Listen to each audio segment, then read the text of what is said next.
Hello and welcome to Chess with Simon. I'm Simon. Today we are going to play the sharpest and most difficult, complex lines, and we're going to play them with the idea of getting to a better endgame. So we're going to play the most mind-bending, challenging lines. This is I've not seen this very much. I think, isn't this very topical at the moment? Isn't the idea to play c4 and close the queen side? So it looks to me here like bishop d2 is absolutely forced. And is and is a pretty good move. So I think what you do is when you play queen g4, they play g6, and they close the king side. And then what we do, I saw one of these where Anish Giri did something beautiful, but let's just think for ourselves. Let's not try and be Anish Giri. So what we're going to do is the queen side is closed. We're looking for a slow manoeuvring game.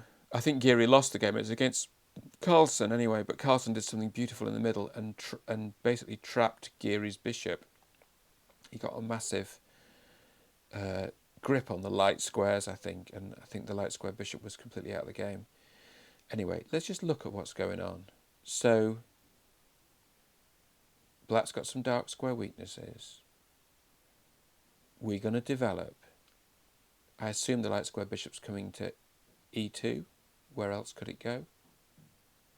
I assume the knight's going to get out in some way.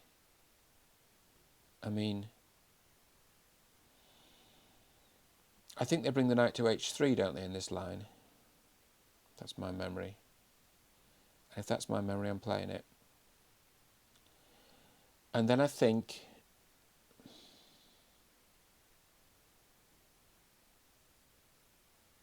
it's hard to avoid the idea of castling.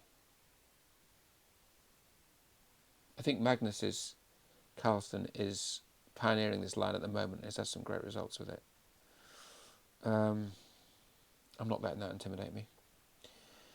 So the f7 pawn looks quite vulnerable, doesn't it? So castling kingside looks sensible for white. Opening the f-file would be nice, although it's hard to see how to do it without sacrificing a piece because f5 is so well covered.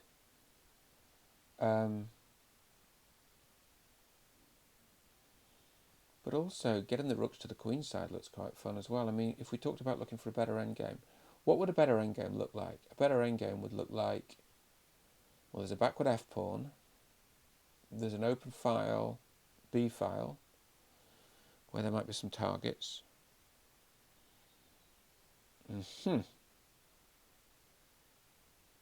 Attacking my pawn on c2. So what are the options? Bishop d1 breaks the rook's coordination. Rook c1 leaves a3 a bit undefended. How about rook a2? Bit weird. Why not rook a2? Nothing can attack it. I'm going to play rook a2. I'm not afraid. It defends a3. Okay, that knight is fine. It's not causing any obvious problems, so I'm just going to castle. Oh, yeah. So the c3 pawn's not pinned. The knight can't take on d4 because, of course, you don't take with the pawn, you take with the queen. Okay. So this is all very clear, isn't it? So we've got long castle. So how about rook b1? Okay, I'm playing these as defensive moves, not as attacking moves, I think. Rook b1. I mean, the idea...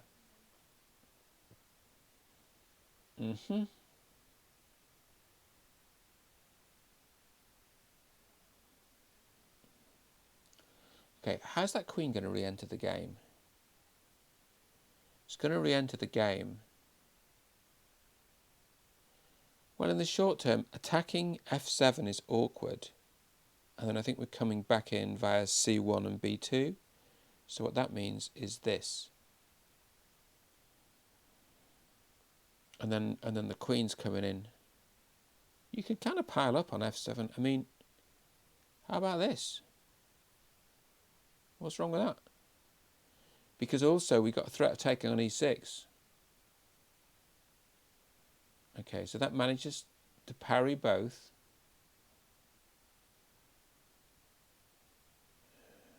Okay, so let's see what happens if we take on e6. Take on e6, takes back. We can't do anything. So, would it be different if the queen was on f3? Not particularly. Would it be different if the queen was on f6? Yeah, it might be. Because there might be a check on e6. Okay, well, why don't we let black think about that? Why don't we let black think about whether this is going to be a problem? So we take on e6, takes back, takes with the queen check, then we take on g6, and we claim something or other. The only problem is if the king runs, what have we got? Not a lot. I suppose we could retreat the knight and then try to take on h6. And then put the knight back? I suppose. Okay, so this is using the pin that I said I wasn't that worried about. But actually now, I think there's an interesting move. Like, how about takes. I mean, okay. Queen e7 threatens mate, for instance. That's quite bad. Queen e7 threatens mate. Or we could do other stuff like, okay. So if I just play queen e7 now, the problem is the knight takes on e2 check. It's pretty bad. If we take it, black takes on e7. Black takes on d2. Then we go. I mean, I think my spidey sense tells me that this is quite good for white. Look, there's a checkmate threat. And then what we're going to do is we're going to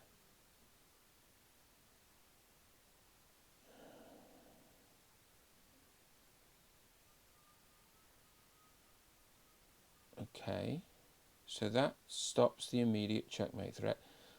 What if we take on e6? It's really complicated, isn't it? Takes on e6, so there's a checkmate threat on c7. Pawn takes, queen takes check. And then I suppose the bishop can block.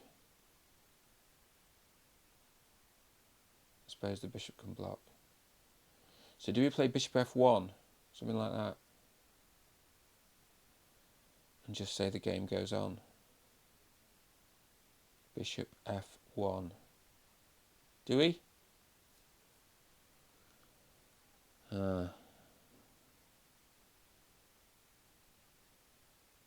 What about if we play rook b2, rook a b2, takes the bishop, then we take on b7. Is that curtain? Are we going to win that?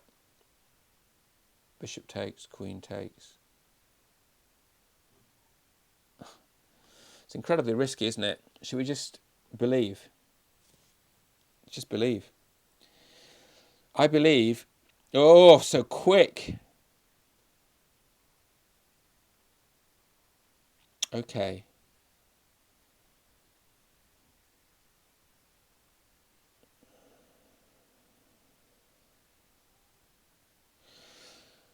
All right. So you might have noticed I've not had time to think this through, but I'm claiming, can we sacrifice our queen here? I think there might be a queen sacrifice here that wins. If you take on c6, king takes. If you take on c6, pawn takes, rook b8, king d7, rook 1 b7 is mating. So there's a checkmate threat here. So you can't take on e2. And the checkmate threat's actually quite hard to deal with. So let's go through it in detail. Takes on e2, takes on c6, check, pawn takes, rook b8, king c7, rook 1 b7, checkmate. So how are you going to stop that checkmate? Okay, so rook there, takes on c6, pawn takes, rook b8, king d7, rook 1 b7, check, then the king runs, and he gets away with it, doesn't he? Well,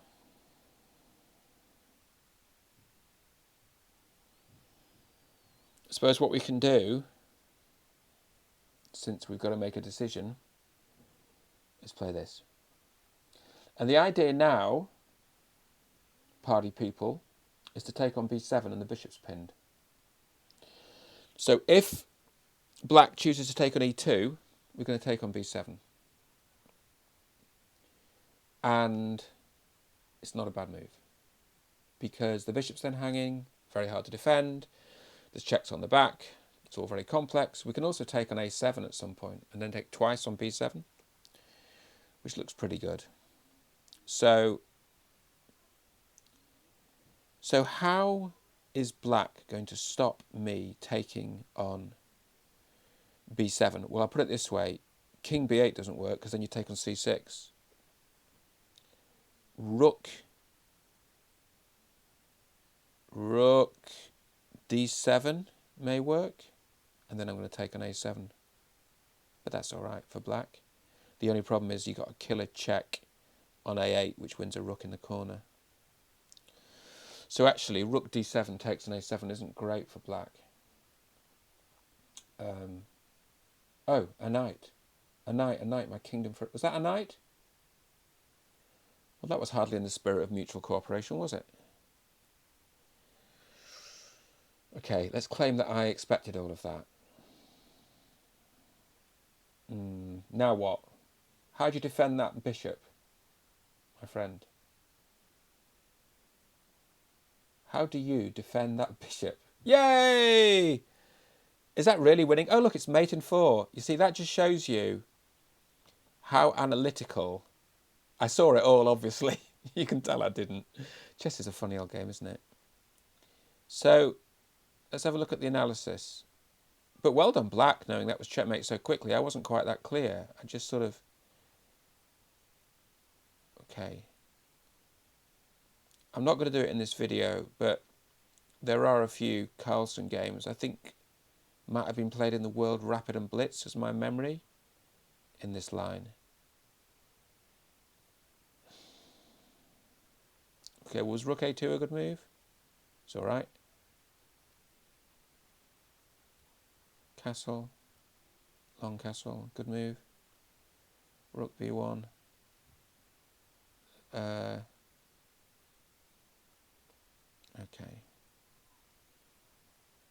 Okay, so we're better here. We got pressure. That wasn't a great move. The sacrifice wasn't really that good, which I kind of thought, although it's... Oh, hang on. Yeah, so we're just better here, right? We're just winning. Okay, so AB2 was the right... Rook AB2 was the right move there, I believe that. Although, you know... Rook AB2 was the right move there. Okay, this was not a good move. I bungled this. Should have played Queen C5, which produced so many dividends down the road. Queen C5 was the clever one, and my opponent forced me to play it, is the point. And now this is just winning. It's very strange, isn't it, how you can get an instinct for a move without even fully understanding what you're doing. But good game, thanks to my opponent.